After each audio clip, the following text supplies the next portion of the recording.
Hello, everybody. Welcome to another event in our series of events revolving around our soon-to-be released app from IPC focused on facility security that we like to call Safe Haven. My name is Absara Tamra, and I'm here with my colleague Maui Kelly, where today we are going to go over one of the more main and pivotal features included with the Safe Haven application, focusing around call creation, tracking, and distribution. For this event, we plan to give a brief overview as to how a dispatcher operates to create calls, how they would track a call's current status, how an officer would be able to respond to a call event, and how a dispatcher would go about closing that call event as well. But before we start, let me go ahead and introduce the roles that we are going to be using today for our demo. So we have the officer, the dispatcher, and the staff members. So in many different security departments, a dispatcher is responsible for coordinating the routes of the officers on shift and monitoring the staff requests to ensure smooth operations of their respective facilities. The officers are responsible for protecting the premises and personnel by going on patrol along their routes, monitoring all the security and surveillance equipment to make sure that everything's running accordingly, and by guarding the entry points for the facility and verifying that visitors are permitted to access the premises as well. And then finally, staff members are non-security employees working within the facility who can go to create requests for security-related events, such as, for example, like a malfunctioning door lock, um, a notification for a suspicious person, or even a possible lost security card ID. With these events, after being received from the dispatcher, they can eventually then, with the help of our application, be then converted into a call record. So what is a call? A call record, at least in terms of security department definitions, is a type of record that is created by the dispatcher in response to either a given request from a staff member or in response to a possible breach of security. They can be used to track the officers involved in that given event, viewing the response times from time dispatched to the time the call has been completed. And most importantly, they can be used to resolve requests from staff members to make sure that their concerns are addressed appropriately and effectively.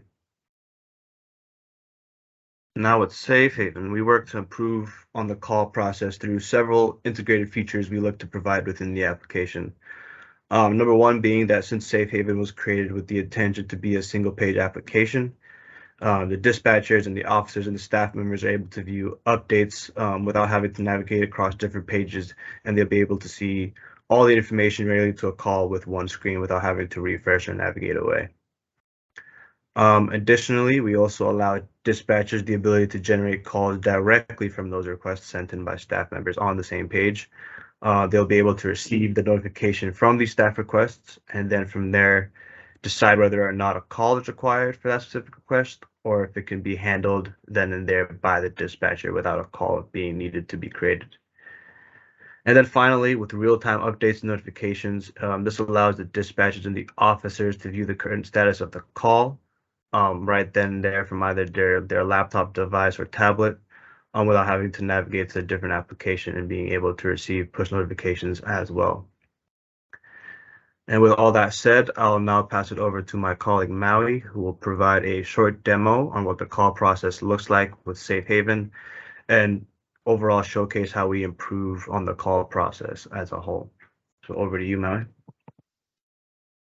Hey, how's it going? I'm going to go ahead and share my screen with Safe Haven on it. So, can you guys see this? Yes, we can. All right. So I have 2 pages pulled up with 2 different accounts to show between the dispatchers and staff members' views. So this right here is the staff members' view. They can view all of their requests they've submitted. They can submit a new request, or they can go into knowledge view, which we'll go into at a later event. So for Alejandro, he would like to submit a request because he heard some weird noises coming from one of the utility closets on the second floor. So we can go ahead and say this is a noise request type.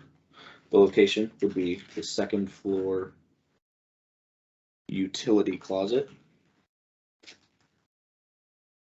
And he will say, I heard weird noises coming from second floor utility. Like so. And then they can go ahead and submit that request. And they get a modal telling them that their request was submitted and an officer should be helping them soon. It tells them all the information that was sent. Go ahead and click OK. And then they can submit another one if they want, or they can go to My Requests and view the status of their request that they submit. Right now, the status is currently submitted and has not been looked at.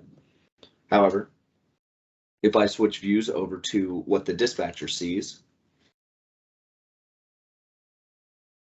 it gets a little bit more complicated, but to break down this page, you have a list of all officers that are currently working and their position and whether or not they are on a call or not.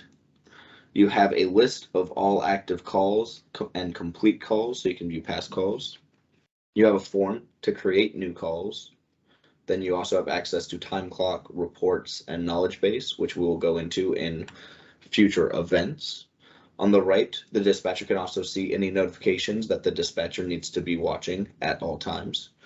And then you can see staff requests, which are what Alejandro just submitted, which is, you can see, is a noise complaint. It's from Alejandro, and it says second floor utility closet is location, and the description is I heard weird noises coming from the second floor utility closet. So we'll go ahead and click on that. And we can verify that all that information was the full information. So if the description was a little bit longer than this, it wouldn't fit inside that small tag there. And so this would display the full description if it was longer. And so this is something that I would need to send an officer to go handle. So I can't complete this by myself. So I'm going to go ahead and transfer this to a call. And that will fill out the form with all of that information. There's just a couple things we need to fill in ourselves. We say the call source is other. The priority is medium. And we need to go ahead and dispatch an officer. So let's go ahead and send Beth Anglin to handle this. So we'll do that, hit add officer, and that'll add her down here, saying that she has accepted this call at the exact time that we assigned her. And so we can also say, click here to say that she is on her way. And after a little bit of time, let's say 2 minutes have passed, she's arrived to the second floor closet. We can say arrived. And then what she tells us is when she opened the closet door, there was a bat flying around inside. So she will say, we'll say received.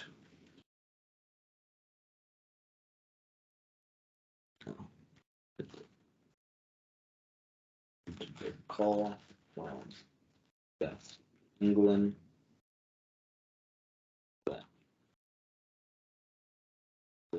Force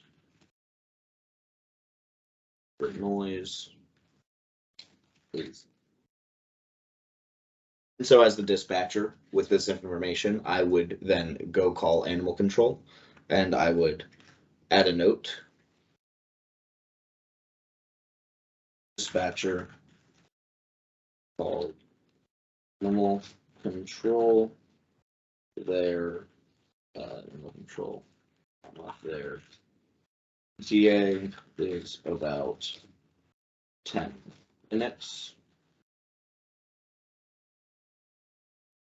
Now let's say 10 minutes have passed and received a call that animal control is here.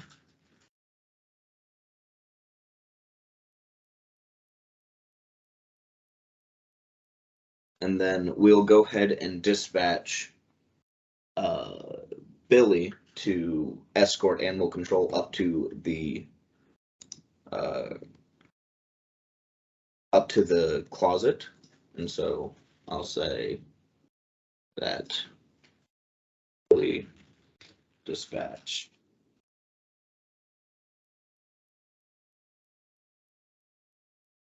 to animal control. Right. Hear over the radio that Billy arrives with animal control. And then after a few minutes of animal control being there, they say that they captured the bat and the call is complete. So I can go ahead and mark both of them as complete on the call. But now I also have to mark the call itself complete. And by doing that, to do that, I just go down to this complete call button. I click that, hit complete call, and that will mark the call as complete. It no longer appears in active calls, but it will appear right here in complete calls, and I could pull it up if I so wanted and see the information. And then I could reopen the call if I really wanted. The other way to create calls,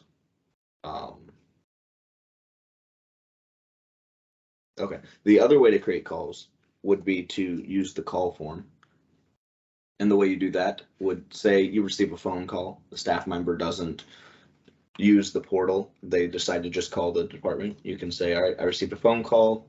The caller was John Smith, and he said that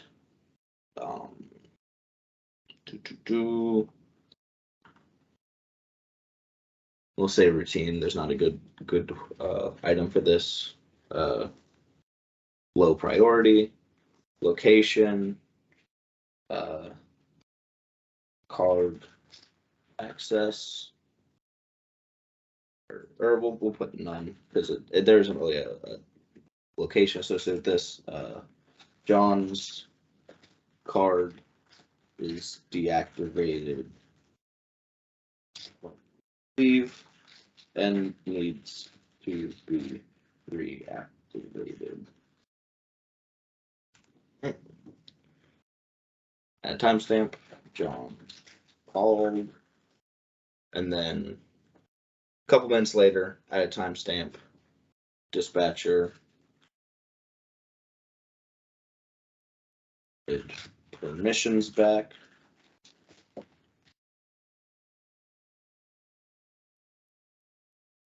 There we go. Oh, it's because I hit the permissions back. And then with that, that was a very simple call. And so we can go ahead and create the call. We don't need to add any officers to this call. We can just go ahead and complete this because we have already added the permissions. So go ahead and complete the call. Complete. And there we go. And so that is the full call process. And if I go back over to the staff dashboard, refresh it for him, he'll be able to see that his past calls, that his noise complaint has been completed at this point. And within the call, he would have seen like officer on his way, and he got several notifications that the officer completed their call, he arrived and dispatched. All that information went to Alejandro about his request that he submitted. And that concludes the full call process demo.